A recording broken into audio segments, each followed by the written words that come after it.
Bijzondere visite van de medie in Ljouwert. Daar wie koning Willem-Alexander te gast. Het had alles te krijgen met het Maria Louise hier. Majesteit, zeer van harte welkom in de Nassau-stad Leeuwarden. We vieren dit jaar Maria Louise jaar 2015. Marijke Meu, de landsmoeder, die 26 jaar regentes is geweest van Friesland. Wij zijn dan ook heel erg blij dat u, majesteit, bereid bent om deze muurschildering te onthullen. Ja, ik heb het gemaakt, maar het is een leuk symbolisch om het met z'n tweeën te doen.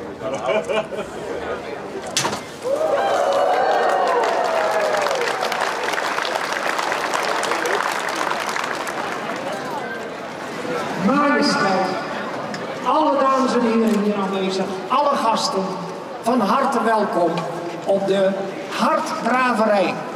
Wij gedenken het Maria Louise jaar. In haar tijd, dat is bekend, waren al de eerste hartdraverijen. Losdraven weer. Kijk eens aan. Weer een klein galopje.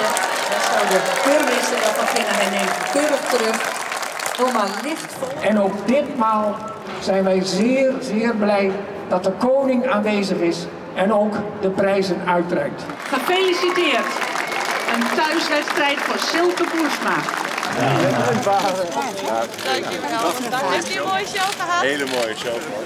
Echt helemaal fantastisch. En we gaan eventjes samen zo. Alsjeblieft, hartelijk gefeliciteerd. Dan gaan we zweven. Hoe wie het om hier om mooi te doen? Geweldig.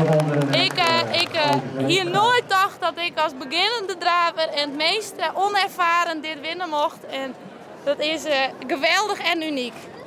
En dan ook nog wie de koninklijke visite is? Dat is natuurlijk helemaal bijzonder. En dan ik nog een hoorn en een gouden zwieper van de koning. Dat kan het beter.